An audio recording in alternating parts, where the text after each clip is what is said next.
no fear to give. I feel but I can't forgive. I go all in this time, yeah, I won't regret. I'll pick the best on trip, they don't understand. I play to win, yeah, I play to win, I play to win. Yeah, I play to win, I play to win. Oh, play to win, I play to win. Yeah, play to win, I play to win. Hey, this is John McGlynn. I am here. It is the Commissioner Evaluation podcast. And you can find me on the Twitter machine at John McGlynn75. I'm joined with co-host of the Mo-host, JT, tonight. It's been a couple weeks, JT. What's been up? You're on mute. I'm on mute, of course. I'm trying to be quiet. Yes, full on trade season, draft season. I'm in the middle of 4 drafts right now. Got our draft coming up this weekend.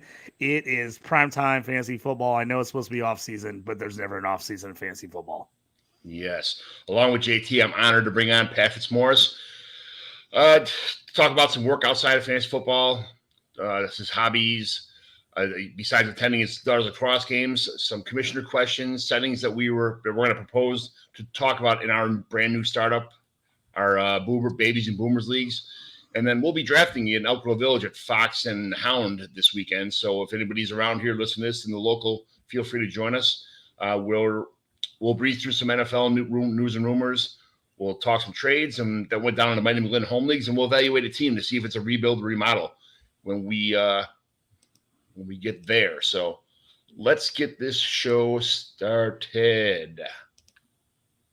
McGlynn is in. I repeat, McGlynn is in. Let the fun begin. This is the Commissioner Evaluation Podcast with your host, John McGlynn. Was that Herms? He got them guests on the Rolodex, stopping by to talk about some Dynasty Superflex. Everybody, yo, commish is in. It's time to sit down to listen to John McGlynn. Yo, who we trading, who we fading, who we getting off the squad. Knowledge never overrated, playing for number one. Hey, yo, McGlynn is in. It's time to let the fun begin. It's the Commissioner Evaluation Podcast with John McGlynn.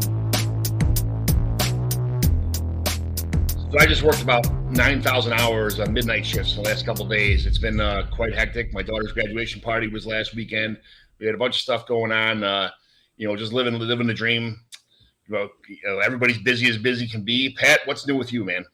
Hey, John. Well, first of all, thanks for having me back. I'm glad I earned a second invitation onto the show and wasn't persona non grata after the first time. Great to be on with you. Always good to hang out with you. You're one of the people in my life who just always puts a smile on my face whenever I'm around you. And, great to hang with you and JT in advance of this big draft we're going to be doing Sunday. Although I do have to wonder if the feeling is mutual since, I thought you told me it was at the Fox and Hound in Schaumburg and not Elk Grove Village. Oh, so, yeah, you're maybe trying to send me to the wrong place for the draft. That's cool. I won't be offended by that. But I'm going to show up anyway to drink with you and make fun of your picks. So I think you gave me the wrong spot too, John. I don't know if you gave me the right address. You know what?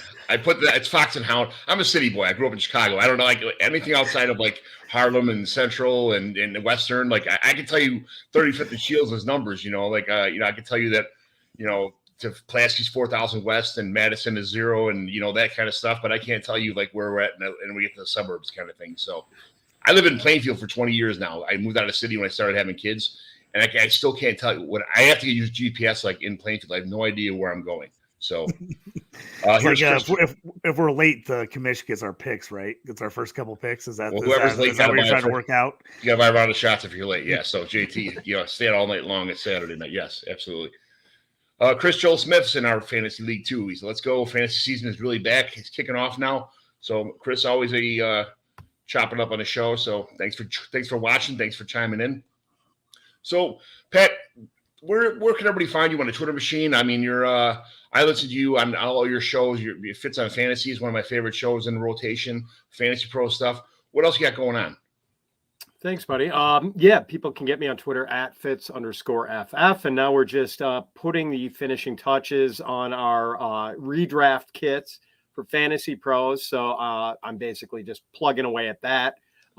Few touch-up dynasty things too. So, stalk my timeline and, I'll post links to all my stuff.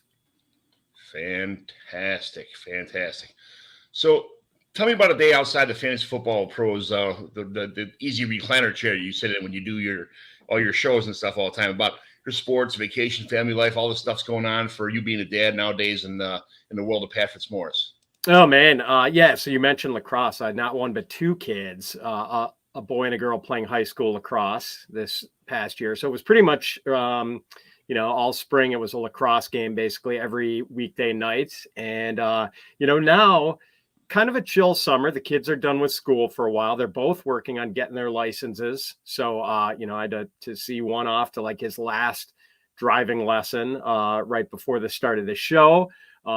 So that's kind of it, worrying about that, preparing for the big insurance hit we're about to take, and, no family trips planned, but, I'm sure we'll, force the kids to play mini golf with us, go to the dog park, do some other stuff. And since our daughter's going to be a senior, I have a feeling we're going to be working in a few, weekend college trips this summer, probably, checking out some of the Big Ten schools.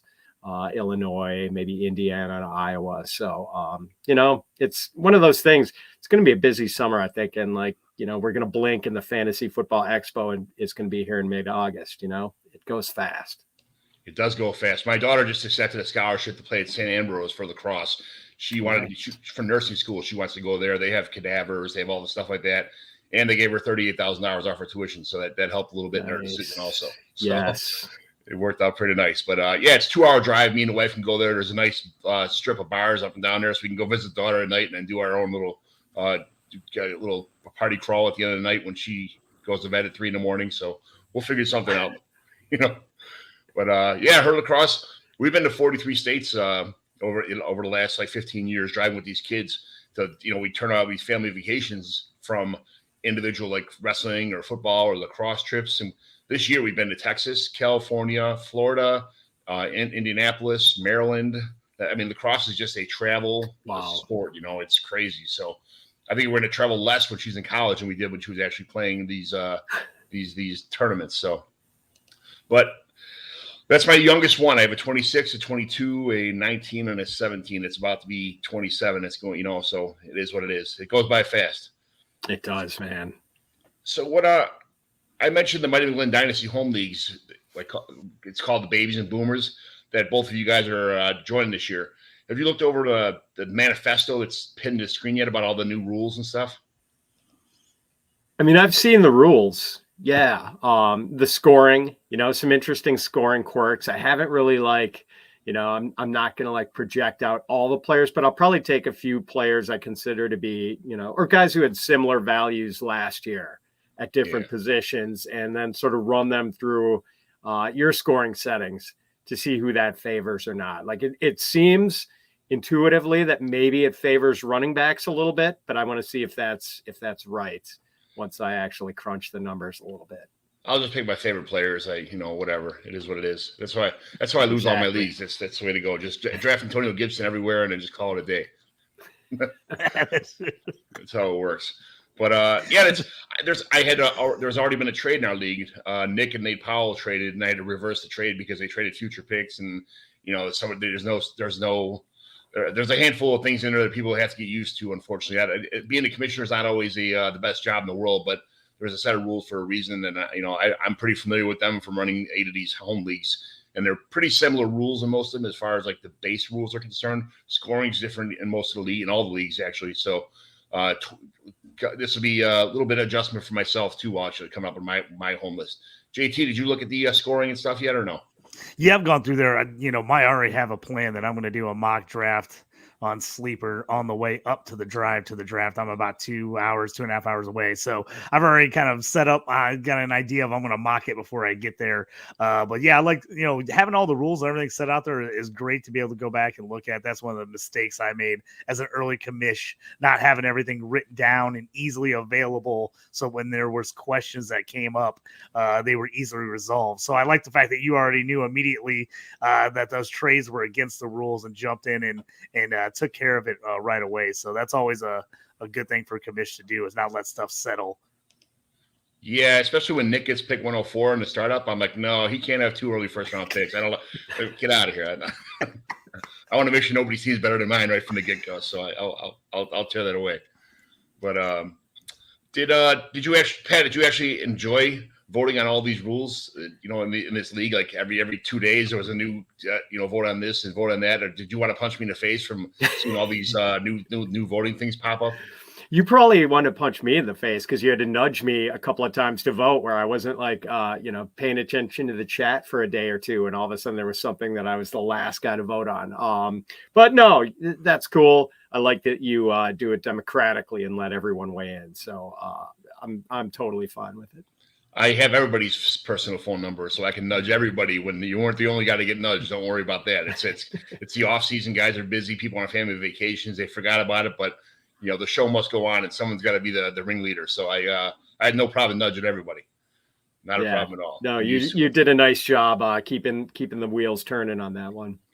So let's that was talk. The fastest, John, I was going to say that was the fastest I've seen any league take care of any of that business before. So I was pumped about that. I'm in a bunch of leagues where we're still waiting on guys to get back and see, like, are you still in the league? Are you playing this year? We're trying to get the rookie draft set up, and we still can't even get like a rookie draft voted on to get started and gone. So I was pumped to see that get knocked out right away because I'm in some of these leagues and it's just torturous waiting around to see if guys are going to answer you back to that. Yeah, it's that way sometimes. It is what it is. I'm a little bit patient. I can wait a day or two, kind of thing like that. But I understand people have lives and jobs and all that kind of stuff. That's why I turn off a lot of stuff for the off season because people are doing fantasy baseball, fantasy hockey, which I do, and you do also, JT. I know Pat's big into fantasy baseball. People do family vacations. I don't want to be bothering somebody when they're on the Grand Canyon, and it's your turn to pick or, vote on the rules or whatever, or there's an auction going on right now. So it's the off season's fine. People are complaining about, you're not a real dynasty league unless you leave your waiver wire on all year long. Just worry about your own league. Okay. Our league's fine. You can trade whenever you want to. Feel free to send offers all 365 days a year, but waiver wire, stuff like that's all shut down for the summertime. So enjoy the sun, enjoy the pool, enjoy the family, enjoy the hot dogs, all that stuff. We'll have it. So we got some commissioner questions, actually like setting questions here. So let's do a little bit of deep dive into the new league we got formed here. It's 12 teams, 25-man rosters in year one. Year two, we import the 5-round rookie draft, so our league spans to 30 players. So no kickers, no defense, no IDP. Thank goodness, no Debbie. Thank goodness.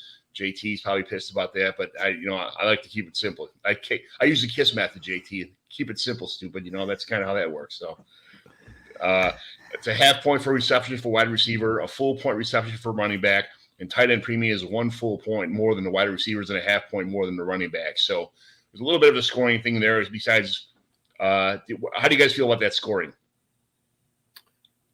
Go ahead, JT. I like it. I've never been in a lot of leagues that do tiered scoring systems for PPR until just recently, and I actually kind of like it. I think it just divvies things up a little bit. And John, we've talked about this plenty of times. I'm all for more scoring, so I'm like, anytime you can add a little wrinkle that adds either bonuses or a point per carry or some kind of first down, I like all those little wrinkles. Like I said, every league, if the scoring's different, I like that because, again, then you can have different strategies and be good at a bunch of leagues without actually having to have the exact same players in every league. Yeah. Harry Snowman, thanks for jumping on. Really appreciate it. Appreciate listening. I like the scoring settings too. I like the scoring changes. I like the variety. And it's at first I used to like all my leagues pretty much parallel to each other. So I knew what was going on. I was kind of ahead of the game, but the more and more there's the varieties of spice of life. Now it's kind of become like a rainbow cone where I have this flavor and that flavor and this flavor and that flavor. And every league's different. People like it different. And, they change. The offseason stuff changes too. So it's like, Pat, how do you feel about that scoring? Yeah, I mean, I like it. So I know you were the first time I was on your show, John, you were so dismayed with me when I said like, I could kind of take or leave the bonuses and, generally like to keep it simple. But, like, hey, man, if you want to give 4 points for a running back who, Super Mario bonus for bouncing off a flashing toadstool, I'm totally cool with that. The multi-tiered PPR is kind of interesting. Like I had not really had a lot of experience with tight end premium. And like I like the dilemma that presents to you, whether you say to yourself, okay, I have to get a top tight end now and, kind of go out over your skis to do that. But at the same time, knowing that the format is going to like entice people to do that, that means the value on some other running backs and wide receivers, like you're going to get good value because like the tight ends are going to get pushed up. Some of the running backs and wide receivers are going to get pushed down, and you can grab guys where they otherwise would not be available. So kind of an interesting dilemma with tight end in these tight end premium leagues. So, I like it, man. I'm excited about it. Like, I'm not going to go in and, try to factor in point projections based on how many times quarterbacks are going to hit the 300 passing yard threshold. It's kind of, random and arbitrary, but hey, man, it is fun when your guys get to those certain thresholds and you get a little bonus out of it, unless, one of those thresholds cost you a win by like 2 points. So, yeah, I'm good with it, man. I'm looking forward to this. The Harry Snowman says, I miss the old days when is scoring plus 30 plus yards. I do miss MFL because of the fact that I am the guy. I would give my water boy 5 points for every time he gave somebody a sip of water. If it was up to me, I love tiered. If it's a 95-yard run, I want like a 0.1 for every yard this guy ran a 95-yard run. I want kickers to have 67 yards. As a matter of fact, like my kicker scoring in my first league I started, I gave kickers 0 to 30 yards as 3 points, and then 40 was 4 and 5 this. And we got in this league, and I think it was week 1. Sebastian Janikowski had like 4 60-yard field goals, or 5, 6, 55-yard, 58-yard field goals. So Sebastian Janikowski scored like 64 points because of all the bonuses on there. And somebody else, the kicker, scored like -7 because they missed like 3 extra points and they got a 2 block or something like that. And they're like, this is bullshit. This kicker scored more than both of my quarterbacks combined. I'm not playing this league. This is so stupid. It all kind of evens out, though. Like nobody else had a week like Sebastian Janikowski that 1 week, too. But it's I love bonuses. I would put bonuses on everything if I had the opportunity to. It's I know some people feel quirky, but Kyle August, who's in a couple of our leagues, he'd rather have it like 7 to 6, like a 1927 football game kind of thing, And only touchdowns count. Yeah, I want it to be like a pinball machine where every time I'm getting points. I want it to be 397 to 326 when it's over with. That's my perfect scoring situation. So, but so then quarterbacks have, it's 5-point passing touchdowns, which some people use 4, some people use 6. I think 5 is a nice buffer right in the middle. It's -1 per sack, which I feel modest. I feel it should be -2 when you get sacked because that's a quarterback problem. I know it's some kind of people will say it's because of the offensive line, but I feel like some people just hold the ball too long, and then it's a quarterback problem. It should be penalized more. 1.1 point per pass attempt and 0.1 point for completion. So definitely not a Justin Fields stat booster. Bonuses for 300 yards, 300 to 399 yards. It's 3 points. 400 plus passing yards of 6 points. And Sleeper does not offer like a 500-yard passing game or anything like that, kind of stuff like that. So that's the only reason it's not in there, because believe me, it would be in there if it was. But and then 25 completions is worth 2 points also. So it's a little bit more bonus. Not too heavy with all the crazy bonuses, but how do you feel that puts a quarterback situation? Pat, how do you feel the quarterback situation is here with the scoring? Yeah, I mean, it does seem like it puts an emphasis on it. And I was definitely happy to draw I think I'm picking number 6. Like there's always that dilemma if you're picking near the bottom of the first round in a startup draft, like what is going to happen with the QB position? Because like the guys who are probably actual first round values are all gone by that point. And, you have to decide whether you want to force the issue with 2 guys there, avoid it entirely, or just like maybe take one guy a little earlier than he should go. So, no, I think it's pretty fair. And it does. I like dynasty leagues that give appropriate weight to the quarterback position. And I think this one does that. JT, appropriate? Is that the correct word for this? Yeah, I like it. I'm in this crazy 48 team dynasty Devy league, and their scoring system's crazy. I had a game last year where Justin Fields ran for over 100 yards and scored me negative points, if that makes any sense at all. But because it was completions and sacks and everything was negative points, and he just was scoring negative points all over the place. I was like, this is crazy. I'm like, how does my guy get 100 yards rushing and score me -8 or -10 points? It was nuts.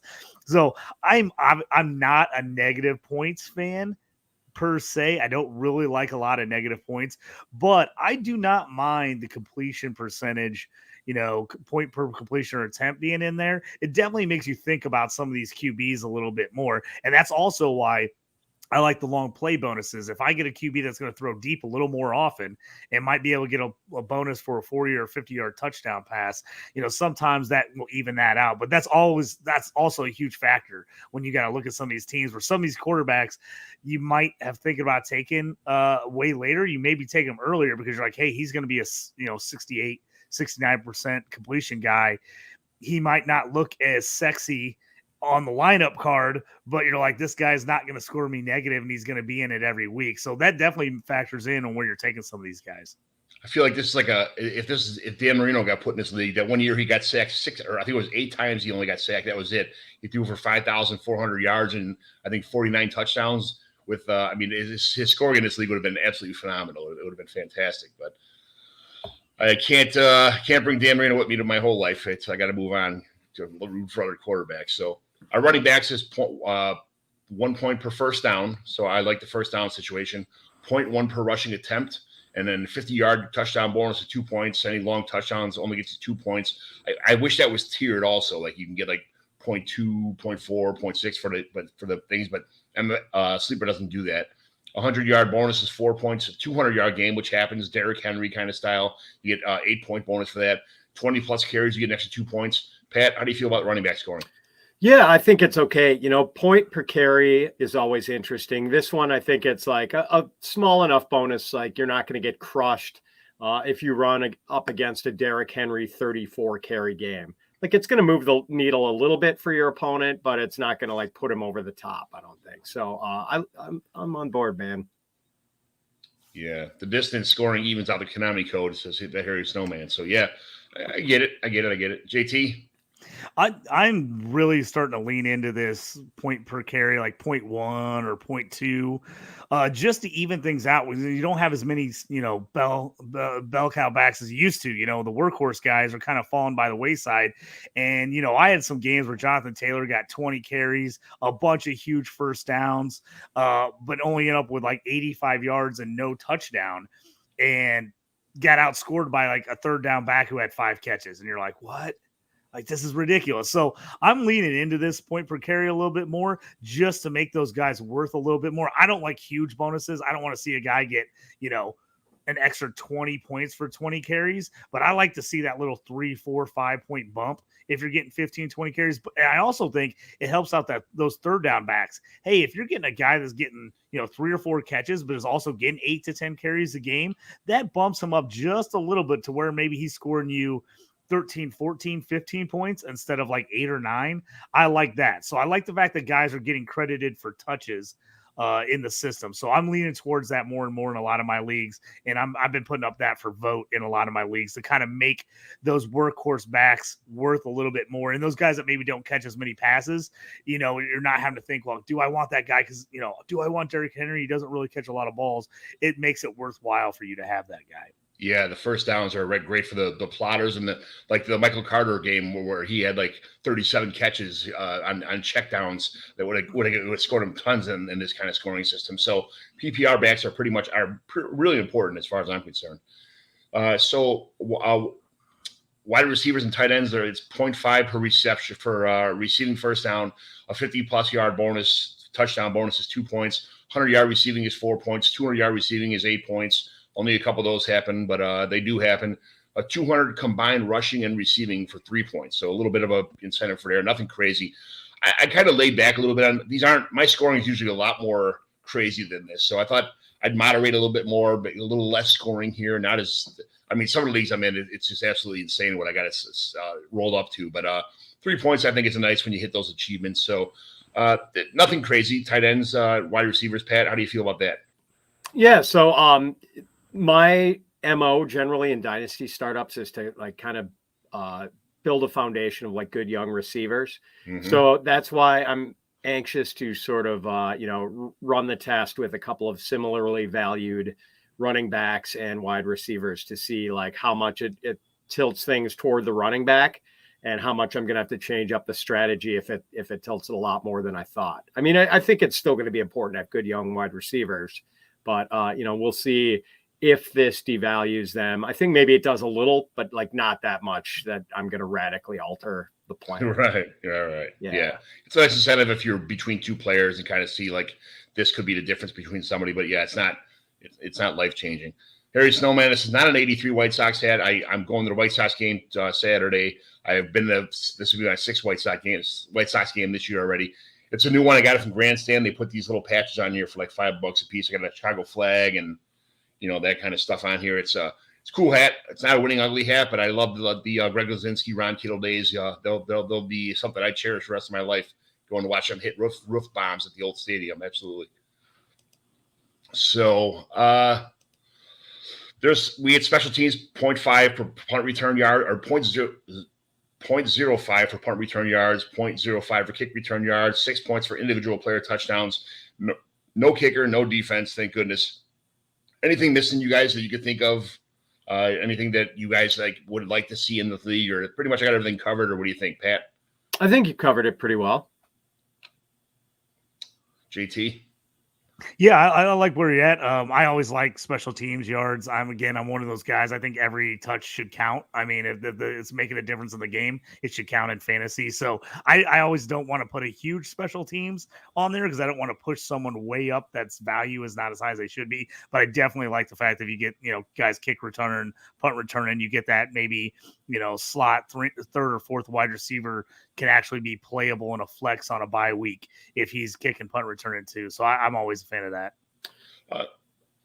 Go ahead, Pat. Oh, I was just going to say, yeah, I mean, punt returners might be able to move the needle a little bit in this one, but with the new rules, they're probably going to be like 8 kickoffs returned all season. So, like that, the NFL itself might have killed any bonuses for the kickoff returns. Yeah, the Antonio Brown days are gone where he'd have, two return, one kickoff, one return, or the Devin Hester days, stuff like that. Like that would have been great. But yeah, I feel like the special teams are being phased out of football for safety reasons, but I don't understand it. Are you guys in favor of expanding the rosters, or would you like to have a taxi squad? JT, go ahead. I'm usually a taxi squad guy, and it's only because I like when I'm drafting late in drafts, I want those draft picks to be worth something. And if I can take a guy that I know I'm not going to play in like the 4th or 5th round of the draft, but I know I can stash him on a taxi squad spot and I can wait on him a year or two, then I feel a little bit better about it. If I'm taking a guy, a project tight end at the end of the draft, and I'm like, that guy has to take up a roster spot. Oh, I don't know. As soon as injuries happen, I'm dropping that guy because I need extra spots because I need people to play. So that's always an issue for me because a lot of people always say just expand the roster. But then that's where it happens to me is I get into injuries. I have to drop that guy I was going to sit on. And then I'm angry at myself after the year for not holding on to him. And so I always like taxi squad spots. But basically I do that because I like rookie drafts and I want more picks in rookie drafts to be able to be tradable. And I feel like if you have taxi squad spots, those become worthwhile picks. I feel like a lot of leagues, when they don't, people are like, why are we drafting in the 5th round of this rookie draft? We're just going to cut that guy anyway. So that's my reasoning for taxi squad. Yeah, I got Brenton Strange in a bunch of leagues because I figured he's not going to play for like 3 years, but the guy's a guy, he's a spark scorer animal. So it's nice to have somebody on a team that could turn out to be fantasy gold somewhere. But I don't see the difference between a taxi squad and a just expanded the rosters by 3 or 4 spots. Pat, can you tell me why taxi squads are so important in leagues, that why I get so much flack about not having one? No, I can't, because I'm sort of the same as you. I just like to have more spots. But actually, JT probably just made the best argument for taxi squads that I've ever heard. So, like I didn't really see the point of them until JT just explained it. And I guess you could counterpoint and say that if you're going to take those flyer picks, like I'm trying to think of the guy who was like a sort of a project tight end the Rams took a couple of years ago, super athletic. He was like some soccer star or something like that. Totally blanking on his name. But like if you're going to gamble on a guy like that, if you have to sacrifice a regular roster spot for it, it makes you think twice about whether you might do it. So, I tend to be more along your lines of thinking, John, but, JT definitely made me reconsider it, I think, with his pitch for it just now. Every once in a while, he comes up with something okay. Every so often. So not too often, but every once in a while he gets out of the park. So what advice would you, either one of you guys, give to somebody who wants to go make the leap from being a player to being a commissioner? JT, what do you think? How would you, if somebody says, man, I want to run a league, I want to do my own stuff, I want to start my own league, what would you tell somebody who wants to be a commish? Yeah, I think, the way you're doing things, to make sure you write things down, have it.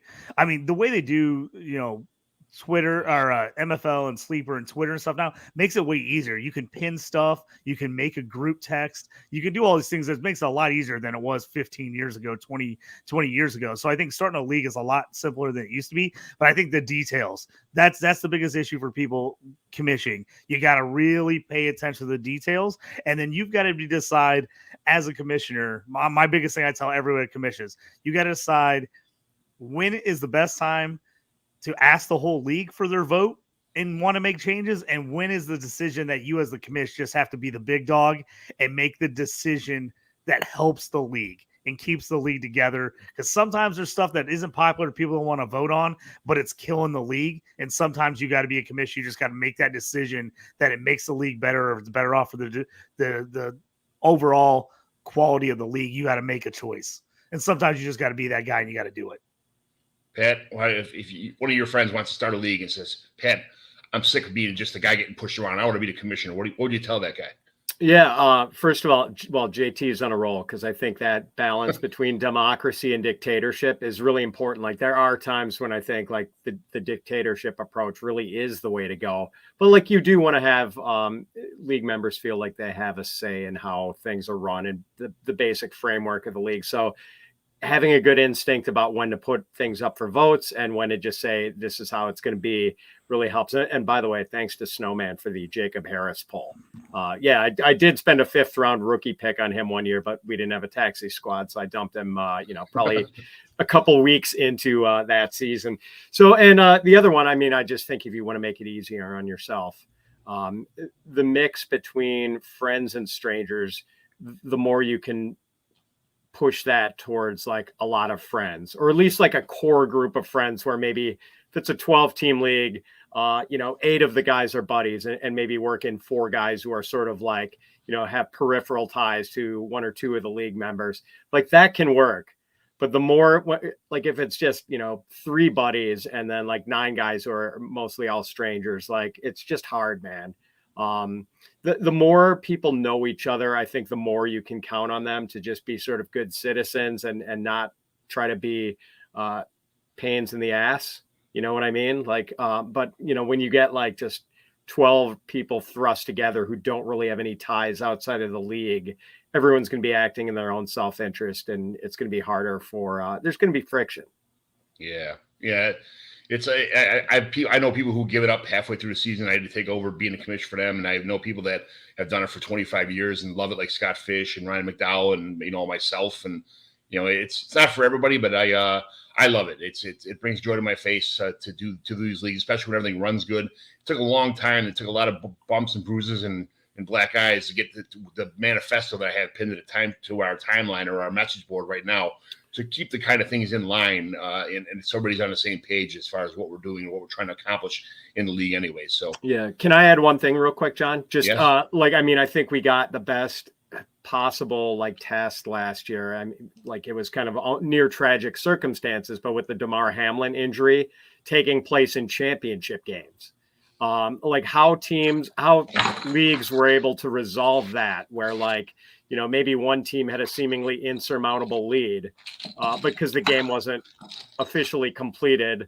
Like maybe the team that, had basically a 0.03% chance to actually come back and win, refused to concede or whatever. But I think the leagues that had a lot of friends getting together, those leagues were probably able to work out things amicably. If there was some sort of dispute, okay, what are we going to do now? I'm in a few leagues and it's all friends, and we were just kind of lucky that the games were projected pretty even at the point when that happened. And, I was just able to talk guys into chopping first and second place money and declaring themselves co-champions. And, it was just sort of in the 2 leagues I run, it worked out well. And part of it was because these guys were friends. So, they weren't going to get into a big dispute over it. So in all of my home leagues, I buy these rings for everybody who, when you win, This is the prize for the winning the league. It comes out of my own pocket. Doesn't come out of the money for the entrance fee, nothing like that. And Harry Snowman made a good point. Commissioner rule number 2, get the money up front. I forgot to do it this year, but every year I have a financial secretary who handles the money every year for me. It's one less thing for me to worry about. Somebody has one job, and I usually pay for their beer at the draft. Like every rookie draft every year for doing that. So it's less for me. But I have rings, and 2 of my championships are co-championships for the DeMar Hamlin situation. I have them all engraved. It says DeMar Hamlin game.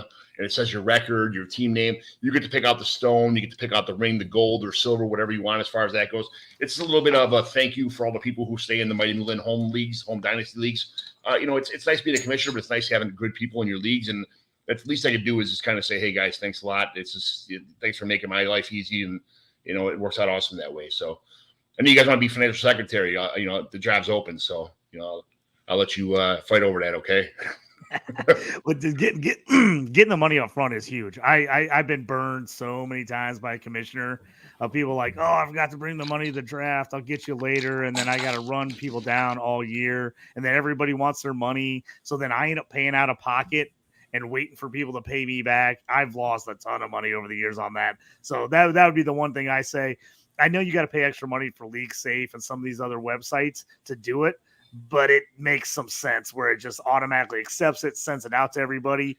Back in the day when I ran all my home leagues and everybody just showed up to the draft, I would just collect cash at the draft and do it that way. But these days, half the guys can't show up. They've got a soccer tournament or a baseball tournament. I can't get everybody there, and we have to do some of it online as far as at least we try to get some of the guys together, but everybody has a computer.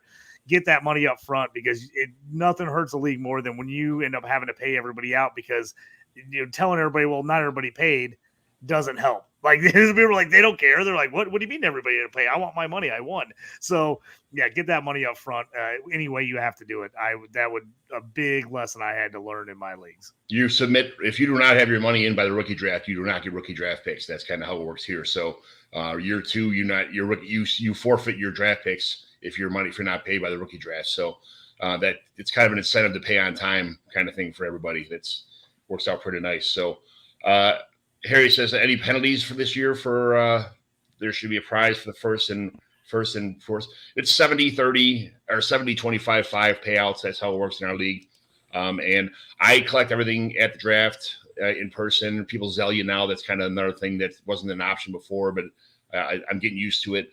No, it's collecting money is never hard for me because I never have to do it. I always have a financial secretary, but I don't mind doing it for one league. It's really not bad.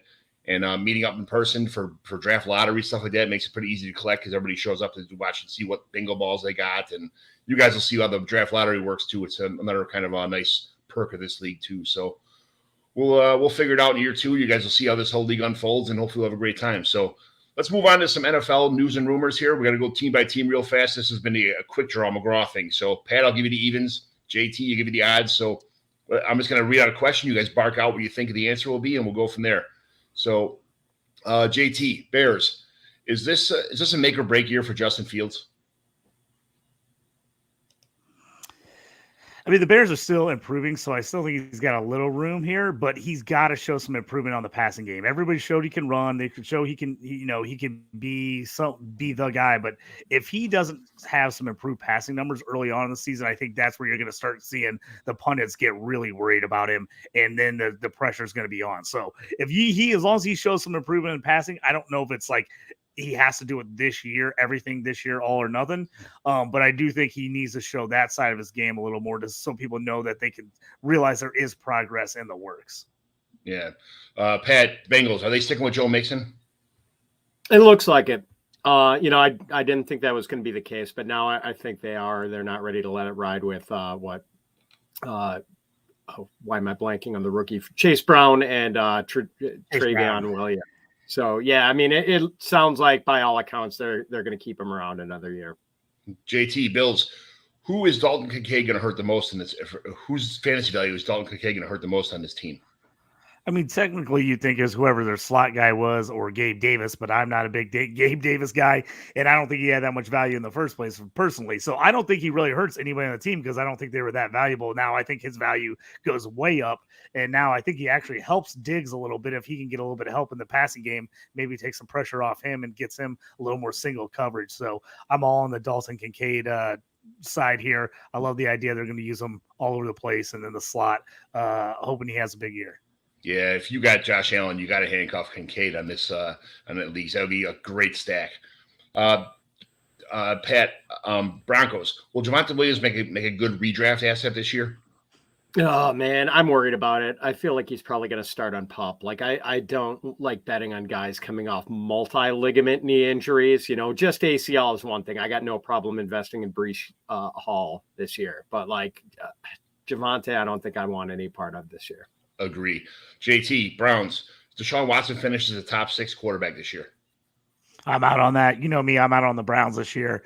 I don't think they're going to be as good as people think they're going to be. And the curse of the Cleveland Browns and quarterbacks continues, and Deshaun Watson does not get back into form pre-Cleveland days. Disagree, but anyway, we'll move on. Buccaneers. Pat, are you buying or selling Chris Godwin? I think Baker Mayfield is going to hurt Godwin less than Mike Evans. So if, there's a big discount on Godwin, I'd be willing to take it. But like, I don't think Godwin is going to have a career year playing with Baker Mayfield. No, he's probably going to drop about 30 targets is what I'm thinking. Yeah. So probably. Yeah, it's probably note of that 135-yard target season, probably less than 100. I feel anyway, but, JT Cardinals, is Clayton Tune, whose mom retweeted your tweet on draft night. Is he going to be a starting Cardinals quarterback week 1?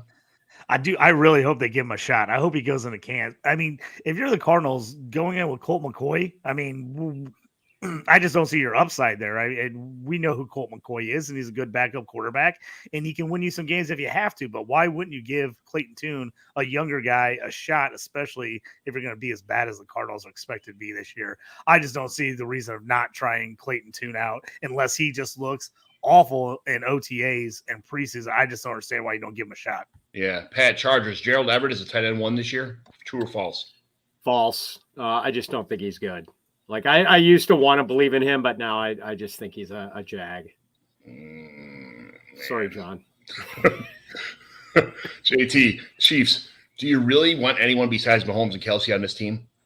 I'm trying to talk myself in to all these other guys of why I would want them, and I just can't do it. I just can't do it. I can't. I don't really like Tony. I don't know about Rashid Rice. I just can't do it. I really can't. There's so many other guys I'd rather have and take a chance on another team outside of Kelsey and Mahomes. Yeah, I'm meditating Tony into being a wide receiver 1 on that team, but it is what it is. Pat, Colts. Is Anthony Richardson ready for the NFL defenses yet? It's probably going to be bumpy passing, but hopefully he'll smooth that out for fantasy with some big rushing numbers. So I do not think he will put up career best passing numbers in year 1, but hopefully Steichen can it's not one of those things where he throws 8 touchdowns and 17 interceptions. Right. JT, Cowboys, are they really going to let Tony Pollard be the whole workhorse on this team? It seems kind of crazy that they haven't picked up anybody else yet. I don't know what the slow roll is, but this team seems like they need to grab another guy, one of these veteran RBs, re-sign Zeke, do something. But I can't see them going in with just him and who else is on the roster? Malik Davis or something. Right. I mean, you got to go get somebody else to help Pollard. You have to. He's never really done a workload by himself, minus a couple weeks before, and So yeah, I agree. I think they're going to bring Zeke back. To be honest with you, I think Jerry Jones likes Zeke too much. So. Pat, the Dolphins, are they really good at running back? A-Chain, Mostert, Wilson, Gaskin, or are they waiting to see if Dalvin Cook gets cut and bring him in? Man, I hope they're standing pat. I'm such an A-Chain fan, and their reaction in the way that Mike McDaniel's been talking about. Maybe they don't make a move, but, gosh, I mean, it feels like this one's 50-50. I could definitely see them going after Dalvin Cook. But maybe they figure they've got enough numbers to throw at the running back problem with Mostert, Wilson, and probably one of Gaskin or Salman Ahmed. So yeah, that's all those guys are pretty talented. Jeff Wilson is one of my favorites, like under the radar kind of guys. So A-Chain's 5'7", 135 pounds. So we'll see what happens there. But I'm not sure he can carry the load. But these guys together, it could be a pretty good offense if they just kind of have a rotation. But it kills all their fantasy value. So yes. I'm kind of staying away from all of them. JT Eagles, are you secretly rooting for Rashad Penny to steal the show here?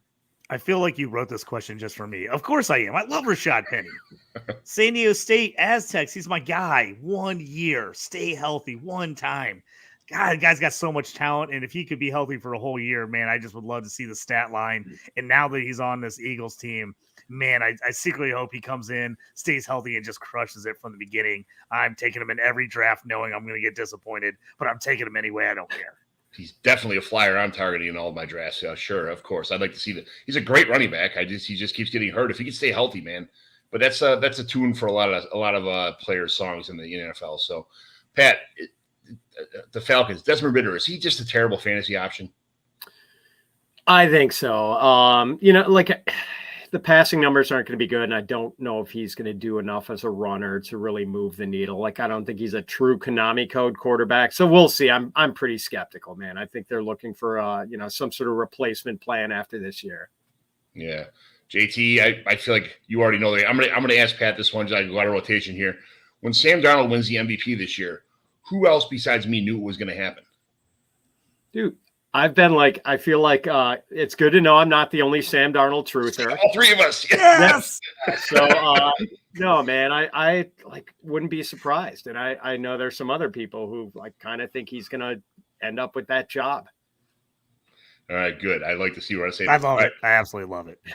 Pat, back to you again. Giants, do you believe in Jalen Hyatt, or is he just another carousel animal in this bad passing offense? Oh, man, I don't know how to evaluate these Tennessee receivers. They played in such a gimmicky system under Josh Heupel. So, I don't know. I mean, he's kind of a one-trick pony with, the speed. But, man, it's a really good trick. That dude can absolutely fly. So, boy, I'm just, giving you the washiest possible answer. I'm totally on the fence here, John. Everybody is, it's tough because I just feel like I don't think that I'm not sure Daniel Jones can hit him downfield. First of all, second of all, they don't really throw the ball that much. It's more of a dump off to Saquon and they have 17,000 slot receivers in this team. So I'm not sure what they're going to do here, how he's going to fit the offense. More of a best ball guy for sure, but I don't play best ball, so I'll never have him anywhere.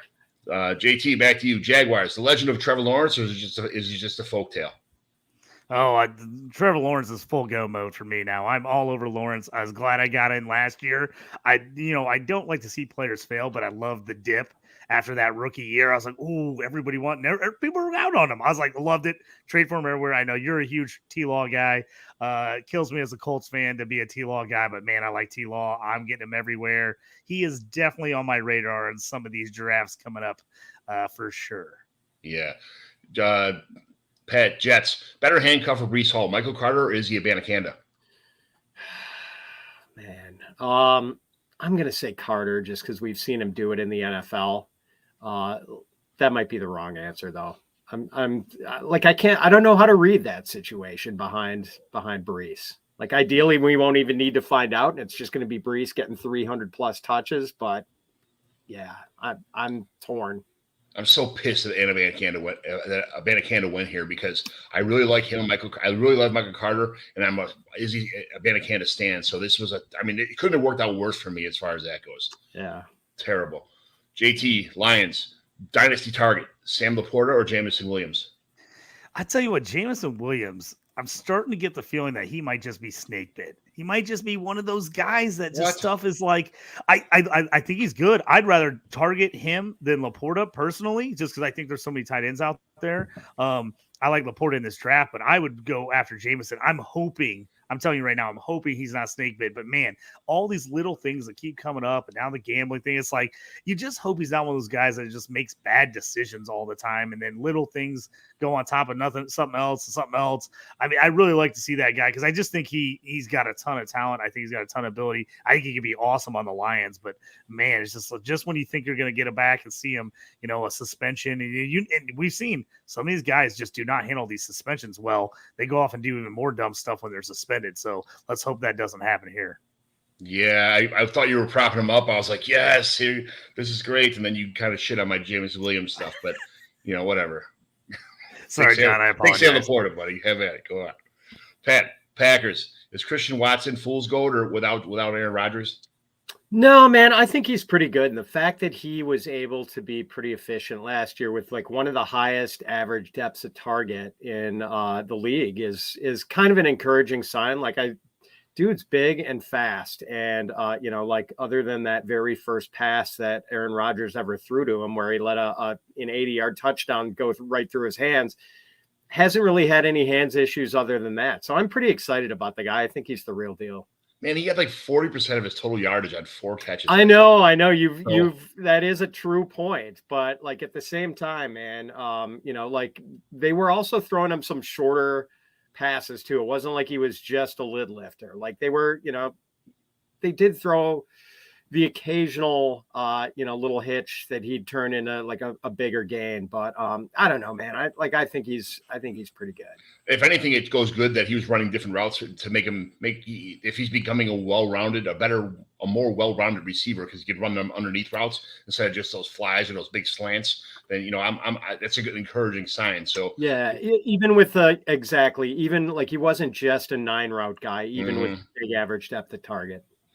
Yeah, JT Panthers.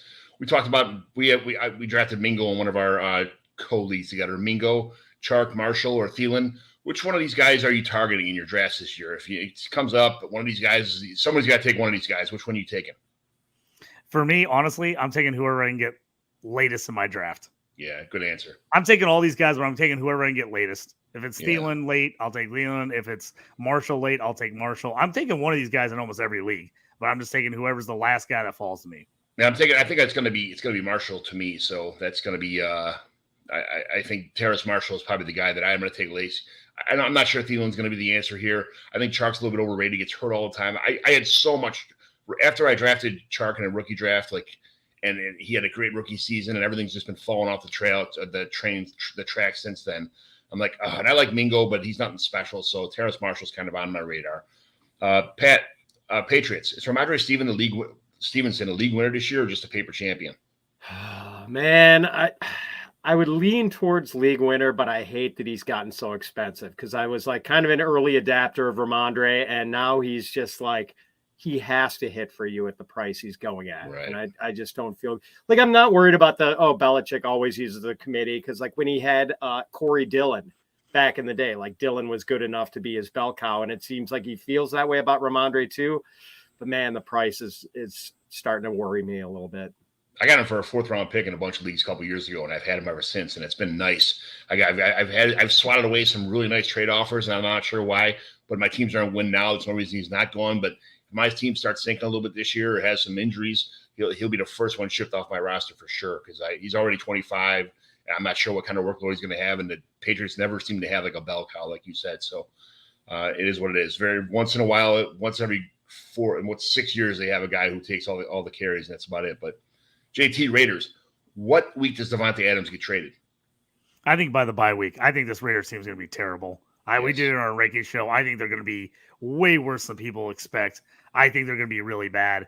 I think they're going to look at it and go, what are we doing? And they're going to ship off any asset they have for picks, because I think this team is going to be fighting for a top 4 pick. Yes. Pat, Rams, Stafford and Kupp to Tennessee for Tannehill and some picks. What do you think? The only thing is, I think like Tennessee and the Rams are both going to suck this year. Like they just don't have the infrastructure to the Titans aren't really in a position to like stomp the gas pedal and go for the AFC title. Like they're rebuilding, man. So yeah. I don't see that one happening. Yeah, it was kind of the shit versus shit trade on that one. I kind of wanted to see what you had to say on that, but yeah, exactly. JT Ravens, does J.K. Dobbins win the MVP for running backs this year? Yes, only because I've traded him away in like 2 leagues in the last week and a half. So he's going to have a monster year. I got a little nervous. I've been sitting on him. I'm like, okay, this is the year. And I had a couple of leagues with Lamar too. And I made big time trades and pulled in CMC, and I gave away Dobbins. So that's expected that he'll have a huge season finally as I get rid of him and all the teams I've been holding since his rookie year. I thought that only happens to me, dude. No, that's a John McGlynn thing. All right, Pat, the Saints. Can Kendre Miller be an elite fantasy option? Man, it would take a long Alvin Kamara suspension I think, and maybe a Jamal Williams injury too. Like useful, but I don't know if he's going to be elite. Like it would take some, a confluence of circumstances. Truth. JT, Seahawks. Is it even possible for Geno Smith to be bad this year with all the talent on that team? I hope not. I mean, there was such a nice story last year. He started falling off at the end of the season. I'm not even really a Geno guy, but I'd like to see him be decent at least this year. And at least a couple teams I can trade him off my team if he starts killing it in Superflex. But they got enough talent around him. He should, realistically be a solid Superflex QB for you. Absolutely, you should. Pat, Steelers, is this going to be Mike Tomlin's first losing season? No, I think they made enough upgrades. Like I love that they have finally rebuilt that offensive line and that it's actually not going to be a liability for the first time in a few years. And we know they're going to have a good defense. So, as long as Pickett is capable, I think they're going to finish with a winning record. Yeah, JT's a Steelers fan too. So I like Mike Tomlin. I think he's a good. I like that he's his grit, his coach. I like that he handles all the situations in Pittsburgh with the way he does. He seems like the perfect guy to be there. So I don't want to see him. I'm rooting for him to never lose that with the losing streak anyway. So JT, Texans. Is a pride of Brother Rice, Xavier Valade, is he going to lead the Texans in rushing this year? If he's frozen, can I answer this one? Oh, okay. Am I frozen? You're good now. All right, JT, I'll read the question again. For the Texans, the pride of Brother Rice, Xavier Valade, as he leads the Texans in rushing this year. All right, go ahead, Pat. All right, probably not going to do it as long as Dameon Pierce is healthy. But would it really be a shocker if he came up? I remember seeing this dude run all over, I think Georgia State in a bowl game, his sophomore year. And, the dude had, 2,000 yard, 1,000 yard seasons for Wyoming and then one for Arizona State last year. And the only years he didn't run for 1,000 yards were his freshman year and then 2020 when they played a shortened schedule. So this dude's interesting. We always see UDFAs come out of the fog every year. And, Zonovan Knight, another guy with a weird first name last year, had a month where he was really fantasy viable. And I swear, man, every year there's someone you've never heard of who you wind up throwing 50% of your fab at some week at running back. So why not Valade? Yeah, he was my son's teammate at Brother Rice, so that's why that's he's awesome, kind of him and my son were pretty good, good teammates, good friends. So I'm happy. I'm rooting for him big time in the NFL. I'll keep going with you because I think JT cut out. Titans. Cool. Will Levis is severely underrated. True or false? I won't say, I'll say false because everyone respects the tools. Maybe he does actually suck and is never going to turn into anything, but I wouldn't say, I'd say probably more, I don't know. Hard to say whether overrated or underrated, just whether he can live up to the tools or not. Yeah. He's JT's quarterback one in his class, Will Levis. So that's, he's really rooting for him. He hates him. I'm just kidding. Oh, John, I can't stand Levis. Levis, I think, is awful. But I'm back. Of course, I had to come back right in time for the Will Levis talk. Yeah. All right, I'll give you this next one to you, JT. Vikings. Can the Vikings do damage control and keep Dalvin Cook? I don't understand why they're so excited to get rid of him. It doesn't make any sense to me. I mean, they're kind of a win-now team. I don't know why they're pushing him out the door so aggressively. Yeah, all right. Pat, here we go. You have to answer this one correctly or you'll never be on the show again, okay? Washington football team. Antonio Gibson is going to be a league winner for a lot of people this year. Yes, John. I'm a fellow Antonio Gibson truther. So you're going to appreciate me. And look, man, Sam Howell, his last year in North Carolina, Michael Carter and Javonte Williams were both really valuable. And I don't know how many targets those dudes had in their final college seasons, but I think Sam Howell can make it work with these guys. And I love Gibson. McKissick being out of the way is probably a good thing for him. And, I guess it's encouraging that, Ron Rivera was talking about Gibson this offseason.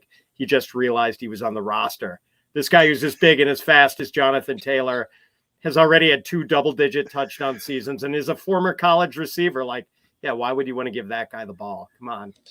Get him involved, please. Slap Ron Rivera in the face every time I see him on TV. That makes me sick.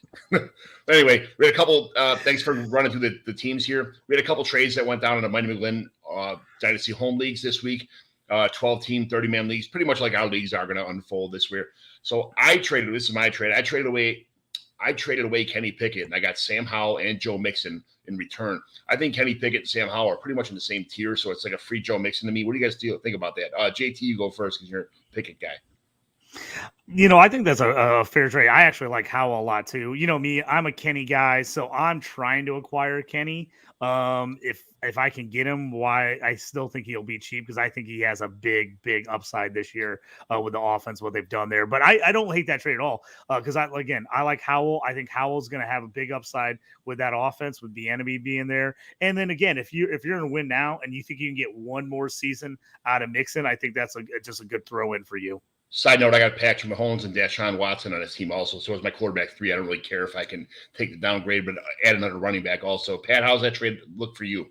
Yeah, I mean, I think you got the better of it. I mean, I do think Pickett is a little bit better of a percentage play as far as being a long-term NFL quarterback than Howell. But I think, if you get another good year or two out of Mixon, that more than bridges the gap. Yeah. All right, here's another one. Little couple players involved here. Daniel Jones, Jerry Jeudy, A.J. Dillon, who's, I think he might be a sleeping giant right now. We'll see what happens. And Cam Akers. So Daniel Jones, Jerry Jeudy, A.J. Dillon, and Cam Akers for Michael Pittman, the 104, and a 24 mid-first. Which side do you want? I kind of want the Pittman 104 mid-first in 2024. 2024 draft is going to be great. And I think I would rather have that pick than either Akers or Dillon at this point. And I guess I don't quite share your enthusiasm about Dillon. No, I think it might be by default he might get a bigger role. That's the only thing I think of. And our leagues have draft lotteries, so that mid-24 first could end up being a draft lottery. Could end up being 101, even if you get pick 106. So just keep that in mind also. JT, I heard you breathing there. Right? Go ahead. Yep, I'm on Pittman side on that one. I'm just like you said, I want the 24 first. I like Pittman. I'm out on Akers. I'm out on Dillon. I don't like either of those guys at all. I'm a Jeudy guy. I mean, Daniel Jones, depending on the league where your quarterback situation is, if you have to make that trade to get Daniel Jones because you have to have him, I can understand doing that and getting Jeudy. But if it was me and I'm not worried about needing that quarterback, I want the Pittman pick side. Yeah. All right. Here's Pat, you're a Watson guy here, Christian Watson in the 102 for the 101 and the 24 second. This guy wanted Breece Hall. Richardson? Bijan. He wanted Bijan real bad. Bijan. So this guy wanted Bijan real bad. So he traded away Christian Watson and the 102 to get Bijan and a 24 mid-second. Which side do you want, Pat? Yeah, man, Watson in the 102. I mean, I love Bijan. He's fantastic and much more of a sure thing probably than Anthony Richardson. But if Richardson clicks, I mean, that guy is going to be looking back at that trade going, unless Bijan turns out to be, like a just insane superstar like LaDainian Tomlinson. But, I think, I prefer the Richardson Watson side. I got 8 first and second round picks for Bijan earlier this year in a rookie startup draft. And I'm like, you know what? I took over an orphan, so I'm like, you know what? I'm just I'll start rebuilding this whole team. I think I got 4 first and 4 second round picks for Bijan. I couldn't pass it up. It is what it is, So, JT, which side do you want in this trade? I want the 1-2 in Watson. I would have tried to get another pick out of that if I was them. Just if they wanted Bijan that bad, I would have seen if I could have got like a second rounder or something for it. But I think AR in a super flex league. I want to see if I can get him, and I do like Watson. But if I could have added a second in there, would have pushed it over the edge for me. Yeah, sure. All right. Well, those are all the trades that happened this week in the Mighty McGlynn Dynasty League. So we're going to do real fast. We're going to do an evaluation here. Again, it's 12-team, 30-man rosters, no kicker, no defense, 0.75 tight end premium, super flex, 5 to 2 touchdowns, some bonuses that we talked about before. So every week we evaluate a team that's sent in by a listener to see if it's a simple remodel or a full-scale rebuild. What are the biggest needs of this team? What is a keep trade cut players? Who would you trade to improve this team, and who would you try to send away to do it? This team is literally dead center of the league with 4 people that are like head and toes above everybody else. He's one of 3 guys that are kind of like what I call pretenders. I'm in the pretender category right now. I need to make some moves my team. My team kind of fell apart last year, and I can't trade with anybody because there's 2 guys who are complete rebuilders, and there's 3 guys who are really bad teams that have no picks to even trade with. So it's like we're in limbo in the middle of this league, me and this other guy right now. It's Sean Roach's team. So I'm going to read the players off real fast, and I'll give you guys an option to kind of chime in and see what you do here. But his quarterbacks are Lamar Jackson, Daniel Jones, Jared Goff, and then he's got my favorite player, Jameis Winston, and Josh Dobbs. He's got Cooper Rush and Brent Rippon on there. So he's going to have to trim some quarterbacks when he imports his rookie picks. He's got in his running back stable is Austin Eckler, Ramondre Stevenson, Aaron Jones, Alexander Madison, Jamal Williams, Jalen Warren, a little bit underrated Jalen Warren. I like him a lot, but we'll see what happens. Kareem Hunt still didn't land anywhere yet. Rashad Penny, who we talked about earlier. Jordan Mason, who's kind of like making some Twitter echo chamber noise lately. Salvin Ahmed, who was mentioned earlier in the show. Terrell Henderson, Dearness Johnson, who people think is very underrated. Terry McLaurin, Christian Kirk, Brandon Cooks, Tyler Boyd, Paris Campbell, Michael Thomas, who if he can get his foot figured out, he could be in for a bounce back year. We'll see what happens. We said that for the last 3 years in a row. MVS, who plays almost every snap in Kansas City. Nick Westbrook-Akine, and then Laviska Shenault, and then they rounded out with the tight ends here: Pat Freiermuth, Zach Ertz, Tyler Higbee, and Robert Tonyan. This is not a bad team. When you look at it and kind of go through, he's got a pretty good. His starting rosters would be Lamar Jackson, Daniel Jones, Austin Eckler, Ramondre Stevenson, McLaurin, Kirk, Brandon Cooks, and Pat Freiermuth at the tight end. He'd probably have Aaron Jones and Alexander Madison as his flex players. I mean, this is really not a bad team, but like I said, there's just teams in this league that are just so much better. So, Pat, I'm going to kind of give the floor to you real fast. What do you recommend his team does? Because he's not winning this year unless – I mean, that's all you got to do in fantasy. I'm not going to say he's not winning. It's all you really got to do is make the playoffs in dynasty leagues, and anything can happen. Having a first-round bye is huge also, but it's all you really got to do is get in the show to kind of have a chance at the title. So if you're this guy, I sent a list of the draft picks that he also has, so I'll read those off also. But what do you think? What would you do with this team? Yeah, so I think you mentioned that he does not have any first or second rounders this year or next year, right? So that already kind of puts him behind the curve a little bit for a rebuild. So, man, I think this team actually is good enough to win or at least sneak into the a wild card spot. And then, hey, man, you just have to get lucky and win a couple of games and you're in the championship. So, I kind of think put off the rebuild for 1 year, stomp the gas this year. I know you said trading is hard in this league because of how uniquely polarized it is. But, man, I think this guy's got a lot of firepower at quarterback and running back, and he's good enough at tight end. He just needs a little more receiver depth. So I would say try to maybe leverage some of that running back depth. Maybe see if you could turn Aaron Jones into a similarly productive but older wide receiver, like a DeAndre Hopkins for Aaron Jones deal. Just add one more big piece at wide receiver. Try to make a run this year, and if it doesn't happen, tear it all down next year, get some picks. But, right now he's just too far behind, I think, with the rookie draft picks to start the rebuild now. Go for it one more year. In 2023, he's got 408 and then 508. And then our 6th round picks are not really picks. It's listed here, but they're just 6th round is where we do. Whoever wins the shit bowl, the toilet bowl, gets pick 113 as a reward for winning the toilet bowl here. So if you don't make the playoffs, you get in the toilet bowl, you have a chance to win the pick 113. So that's what our 6th round pick represents. And the 24 picks, he's only got a 3rd, which my team's probably mid 3rd round pick, a 4th and a 5th also. So when you don't have your own 1st round pick, you should never really. I mean, I'm not saying how bad you should just go for it. If you don't, what are you playing for? Because the best you could do is lose tons of game or rebuild your team. But the worse your team is, the better chances you have of getting a higher pick next year. But next 2 years, he doesn't have that option. So I'm kind of with you as far as just try and trade for a couple better assets and other receivers, and then just see what happens. Get rid of Ramondre for maybe a young stud receiver that, or another draft pick for somebody who's in contention when one of the running backs goes down or something like that. I get it. But JT, what do you think about this team?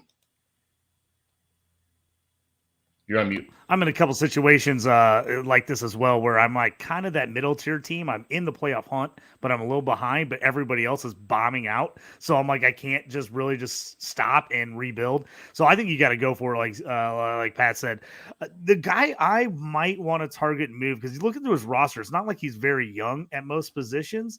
If you get somebody that's a big Jamison Williams stand, I could see you pushing him out because of the suspension and you're going for it. If you could get a really good asset, like a really high-end older wide receiver for him, or even two, maybe you get a better player and then maybe get a guy throw in. Maybe you could talk somebody into Michael Thomas. Maybe there's somebody still in your league that believes in Michael Thomas coming back and you can get something for him. That's where I'd be leaning towards. Because, again, this team is going to be dependent on injuries. If he can get some healthy play out of some of these running backs, especially if Cook gets moved, Madison all of a sudden jumps way up into the starting lineup. We already talked about Penny earlier in the show. He's going to have a shot to give him some points. So he just doesn't have a lot of other young guys. So that might be my move with no first rounders, no seconds. If you have somebody that loves Jameis, who's not going to give you much this year, at least at the beginning, you hope he does by the end of the year. But if you can move him for somebody who's an aging star, could you package him with one of these other guys and get a Tyreek Hill?